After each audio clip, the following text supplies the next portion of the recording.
When you will watch the path कि रास्ता कहाँ से निकल रहा है, तो अल्लाह ताला आपको से डेफिनेटली निकालना शुरू कर देंगे। मेरी नमाज़ें हर लिहाज से ना मैं बड़ा मेरी ज़ात से किसी को नुकसान नहीं पहुंचता, मतलब मैं इस तरह की ज़िंदगी गुजारता हूँ, लेकिन मैं फिर एंग्जाइटी डिप्रेशन में क्यों आ गया। रसूलुल्लाह सल्लल्लाहु अलैहि वसल्लम की हदीस है कि अल्लाह जिस बंदे से प्यार करता है उसको आजमाइशों से गुजारता है। तो ज़रूरी नहीं है कि आपको कोई सज़ा के तौर पे इस बीमारी में डाला जा रहा है, लेकिन आप पे अगर मुश्किल वक्त है तो अल्लाह ताला का ये भी वादा है कि हर सख्ती के बाद आसानी है। परेशानी हालात की वजह से नहीं, ख्यालात की वजह से होती है। तो आपको नहीं पता कि आपका बच्चा किन ख्यालों में गुम है, उसके ख्यालात किस तरह के हैं। एंग्जाइटी में एक ना नज़र आने वाला फेयर, वो मुस्तकबिल का डर भी हो सकता है, मौत का डर भी हो सकता है। मौजूद लम्हे में ना रहना, मुस्तकबिल के बारे में और माजी के बारे में सोचते रहना।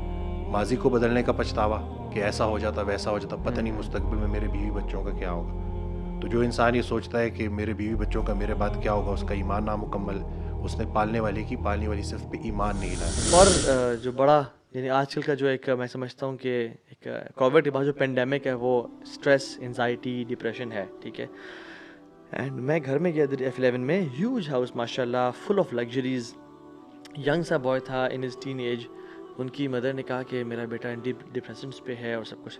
जब मैंने लड़के से बात की, his life was perfect like anything, no problem whatsoever, no heart breaks, no drug addiction, nothing at all. लेकिन लाइफस्टाइल ऐसा हुआ था जिसमें स्पोर्ट्स नहीं है और सारा दिन फ़ोन और गेम्स और सब कुछ, और डेफिनेटली एक डिप्रेशन, एक मेंटल इलनेस भी है। सो और फिर जितने ज़्यादा FAQs रिसीव होते हैं, मैं एंजाइटी में हूँ, मैं डिप्रेशन में हूँ, मैं स्ट्रेस में हूँ, सो एक बहुत बड़ा एक एपिडेमिक बन चुका है पूरी दुनिया में। और इसमें यानी वी शुडंट बी नाइव कि टू थिंक कि सिर्फ नॉन मुस्लिम इसमें हैं, मुसलमान बहुत ज़्यादा इसमें हैं। तो क्या ख्याल आपका, ये मेरा ये जो आपने एनालिसिस बात ठीक की है? ना कि मुसलमानों में बहुत ज़्यादा है, तो ये बड़ा अच्छी आपने बात की, क्योंकि बहुत सारे लोग जब मेरे पास आते हैं तो वो कहते हैं कि मैं तो इबादत में भी ठीक हूँ और जो है मेरी नमाज़ें हर लिहाज से ना मैं बड़ा मेरी ज़ात से किसी को नुकसान नहीं पहुँचता, मतलब मैं इस तरह की ज़िंदगी गुजारता हूँ, लेकिन मैं फिर एंग्जाइटी डिप्रेशन में क्यों आ गया। तो रसूलुल्लाह सल्लल्लाहु अलैहि वसल्लम की हदीस है कि अल्लाह जिस बंदे से प्यार करता है उसको आजमाइशों से गुजारता है। तो ज़रूरी नहीं है कि आपको कोई सज़ा के तौर पे इस बीमारी में डाला जा रहा है, लेकिन आप पे अगर मुश्किल वक्त है तो अल्लाह ताला का ये भी वादा है कि हर सख्ती के बाद आसानी है। ये अल्लाह ने वादा रखा है। वो जो बीमारी है ना, वो आपको बड़ा जो है ना डिसिप्लिन करने के लिए आई है, बड़ी चीज़ें सिखाने के लिए आई है। लोग जो है ना वो उस बीमारी को अंडरस्टैंड नहीं कर पाते। वो फिर जैसे कहा कि डायरेक्टली एंटी डिप्रेसेंट्स पे और इन चीज़ों के ऊपर मैं उसके ख़िलाफ़ नहीं हूँ। अगर बहुत केस बिगड़ा हुआ है तो वक्ती तौर पे अगर कुछ समझ नहीं आ रही तो स्टार्ट में अगर ऐड उसको किया भी जाता है तो ठीक है, लेकिन साथ साथ आप ये देखें कि क्या वो बच्चा एक्सरसाइज कर रहा है, क्या वो जो है अपनी डाइट का ख्याल रखता है। विटामिन डी डेफिशिएंसी का और डिप्रेशन का एक बहुत गहरा ताल्लुक है। इसी तरह से नींद के ऊपर देखें कि कहीं वो रातों तक मतलब सिर्फ जागता तो नहीं रहता और जब सोता है तो फिर उसको सुबह की कोई होश नहीं है। मतलब पूरे दिन में उसकी वो रूटीन कैसी है उसको देखना सबसे ज़्यादा ज़रूरी है। और फिर कोई एक टीचर, कोई एक उस्ताद, कोई एक बंदा ऐसा है जिससे वो अपना ये मसला डिस्कस करता है, क्योंकि पेरेंट्स से ना बच्चे छुपा रहे होते हैं चीज़ें और बाज़ औक़ात पेरेंट्स बड़े हार्श भी हो जाते हैं क्योंकि एंग्जाइटी डिप्रेशन नज़र नहीं आ रही होती। ये जुमला कहा जाता है कि चंगा भला है ड्रामे करता है, इतना तुम्हारे ऊपर हमने इतने तुम्हें महंगे स्कूलों में डाला और ये देखो तुम क्या निकल आए। सारा कुछ तो दिया हुआ, फिर किस चीज़ की डिप्रेशन है। वो हज़रत वासिफ़ अली वासिफ़ रहमतुल्लाह का बड़ा प्यारा फ़िक्र है कि परेशानी हालात की वजह से नहीं, ख्यालात की वजह से होती है। तो आपको नहीं पता कि आपका बच्चा किन ख्यालों में गुम है, उसके ख्यालात किस तरह के हैं। तो प्रॉपर साइकोलॉजिस्ट, साइकेट्रिस्ट भी, लेकिन साइकोलॉजिस्ट जो काउंसलिंग करते हैं वो ज़्यादा ज़रूरी है कि उसको आप हेल्प दें, क्योंकि उसको हेल्प की ज़रूरत है। आपका बच्चा बीमार है। मैं तो बल्कि एक डॉक्यूमेंट्री देख रहा था, उसमें एक मेडिकल डॉक्टर थे, कहते हैं मेरे I been practising for 35 years और मैं बड़े यकीन से बात कर सकता हूँ कि 90% प्लस जो जितनी भी बीमारियाँ, मतलब उनका हर किस्म की बीमारी है, इट स्टेम्स फ्रॉम स्ट्रेस।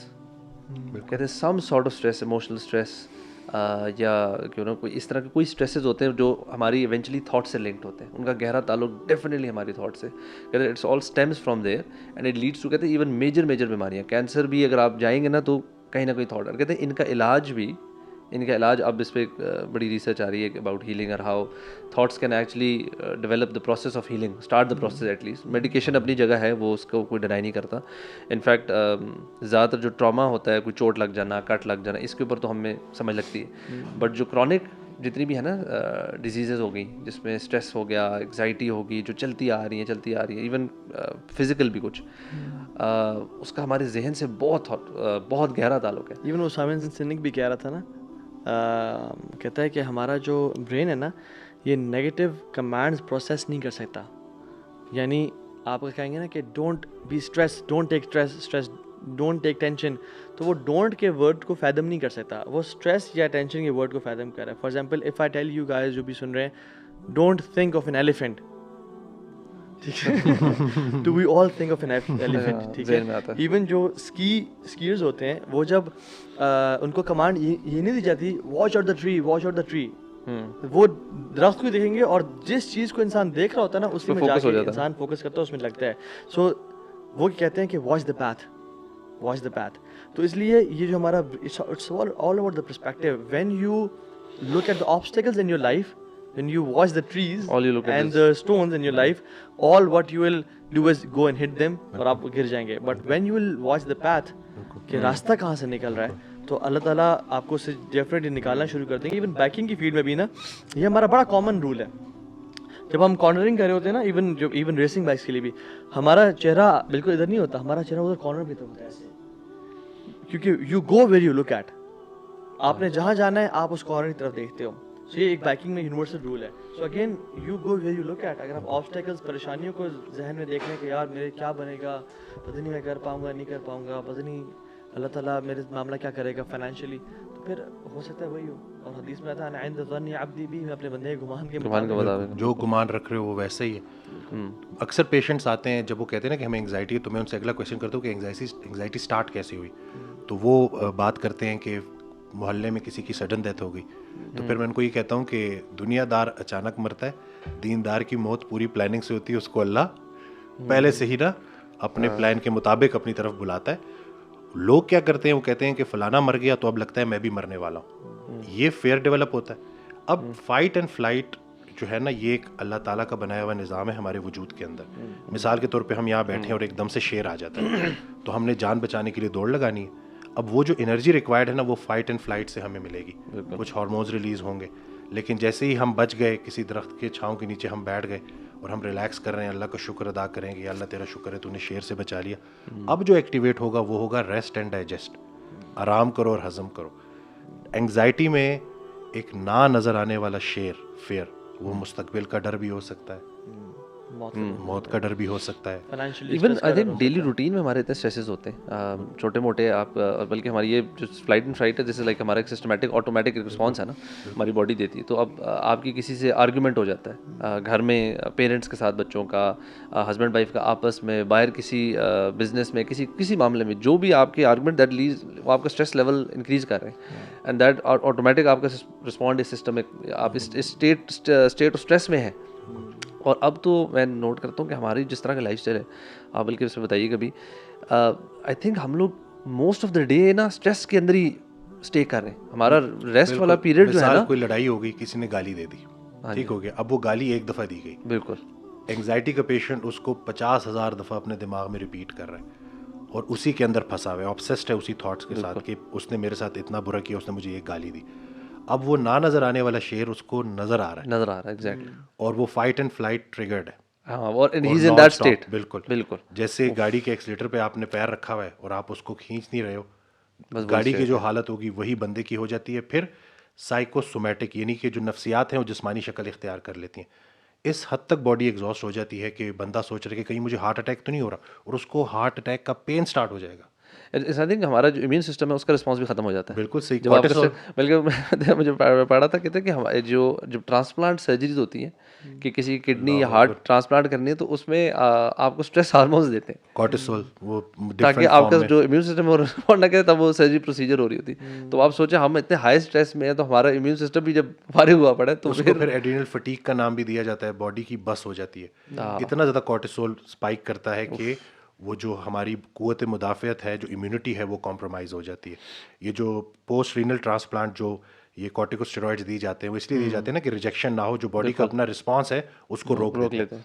तो आप जब स्ट्रेस ले रहे हैं तो आप अपने उस कॉर्टिसोल को इतना ज़्यादा रिलीज़ करवा रहे हैं बॉडी में, और फिर कॉर्टिसोल जब लेवल्स बढ़ते हैं तो वो हाइपरग्लाइसीमिया यानी कि शुगर के लेवल्स बढ़ाता है। शुगर के लेवल्स बढ़ते हैं तो इंसुलिन के लेवल्स बढ़ते हैं, तो वहाँ से डायबिटीज़ की एक बड़ी वजह स्ट्रेस लेना भी है। अक्सर ख़वातीन आती हैं जिनको टाइप 2 डायबिटीज़ हो जाती है, तो जब मैं उनसे पूछता हूँ कि ये कैसे स्टार्ट हुई, कहते हैं मेरे हस्बैंड की डेथ हो गई, उसके बाद उसी ट्रॉमा से होते होते होते अभी मैंने टेस्ट कराया, मुझे बहुत ज़्यादा पेशाब आ रहा था तो देखा कि मेरी शुगर भी बढ़ गई है। तो ये जो आप बात कर रहे हैं ना कि 90% या शायद उससे भी ज़्यादा बीमारियाँ स्ट्रेस के साथ मुंसलिक हैं, तो वो गलत नहीं है। अच्छा, इसमें ना मैं चाहूँगा कि हम थोड़ा सा ना एग्जाइटी को डिफाइन कर दें, और इवन एग्जाइटी और डिप्रेशन को भी ना, कि हम आपने जैसे कहा ना कि पेशेंट आते तो आप मुझसे पूछते हैं कि एग्जाइटी कब शुरू हुई। सो मतलब अगर आप किसी पेशेंट से पूछें या किसी पूछें कि व्हाट इज़ एग्जाइटी, मतलब how do the patients actually know कि उनको एग्जाइटी किस लेवल की है और किस तरह क्लैरिटी है।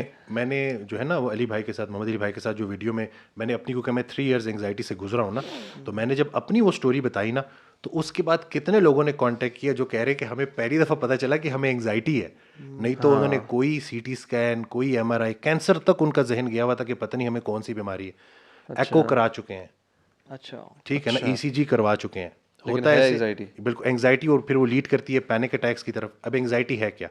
मौजूद लम्हे में ना रहना, मुस्तकबिल के बारे में और माजी के बारे में सोचते रहना, माजी को बदलने का पछतावा कि ऐसा हो जाता वैसा हो जाता, पता नहीं मुस्तकबिल में मेरे बीवी बच्चों का क्या होगा। तो जो इंसान ये सोचता है कि मेरे बीवी बच्चों का मेरे बाद क्या होगा, उसका ईमान नामुकम्मल, उसने पालने वाली सिर्फ पे ईमान नहीं लाया। एंग्जाइटी वसवसे और शक की बीमारी है। आप हर चीज़ में नेगेटिविटी ढूंढोगे, आप हर चीज़ पे खुद पे शक करोगे, दूसरों पे शक करोगे, आप इतना आइसोलेटेड हो जाओगे, दिल की धड़कन इतनी तेज़ी से शूट करेगी, टैकीकार्डिया इतना ज़्यादा होगा कि आपको ऐसे लग रहा होगा जैसे आपका दिल बंद हो रहा है। इसी तरह से दम घुटना, सफोकेशन, ये प्रॉपर लोग फील करते हैं। इसी तरह से इतनी जिस्म में थकावट कि 5 मिनट का काम करना भी मरीज़ के लिए अजाब होगा, कि अगर मैं ये 5 मिनट भी काम करूंगा तो पता नहीं मैं सारा दिन कैसे गुजारूंगा। तो उसका नतीजा क्या निकलता है? वो आइसोलेशन में चले जाते हैं, सोशल एंग्जाइटी हो जाती है, बंदों से कतराना शुरू हो जाते हैं, एक कमरे तक बंद हो जाते हैं, और फिर जब भी कोई फीलिंग आती है तो वो सर का दर्द भी तो हो सकता है, लेकिन एक एंग्जाइटी का पेशेंट क्या सोचेगा, कहीं मुझे ब्रेन ट्यूमर तो नहीं है, ठीक है, कहीं अगर पेशाब ज़्यादा आ रहा है, एंग्जाइटी में ना जब फाइट एंड फ्लाइट ट्रिगर हुआ होता है तो पेशाब बहुत ज़्यादा आता है, तो लोग समझ रहे होते हैं कहीं मुझे गुर्दों का कैंसर तो नहीं है, कहीं मेरे गुर्दे फेल तो नहीं हो रहे। तो इस सेल्फ टॉक भी बड़ा ज़रूरी है। अब साइकोलॉजिस्ट से हेल्प लेना भी ज़रूरी है, लेकिन ख़ुद से कि भाई मेरी मौत का एक दिन मुकर्रर है और मैं वक्त से पहले नहीं जान सकता, और अपने आप को यकीन दहानी कराना कि ए ईमान वालों मज़ीद ईमान लेके आओ। ईमान शक की वसवसे की नफ़ी करता है, जितना जितना आपका ईमान पुख्ता होता जाएगा उतना उतना ये ख्यालात आपके जहन से निकलते जाएंगे। आप इनका बसेरा अपने दिमागों में करवा देते हैं कि अब अगर कोई नेगेटिव थॉट आई है तो उसको आपने इतनी दफ़ा रिपीट किया ना कि अब वो आपकी जान नहीं छोड़ रही।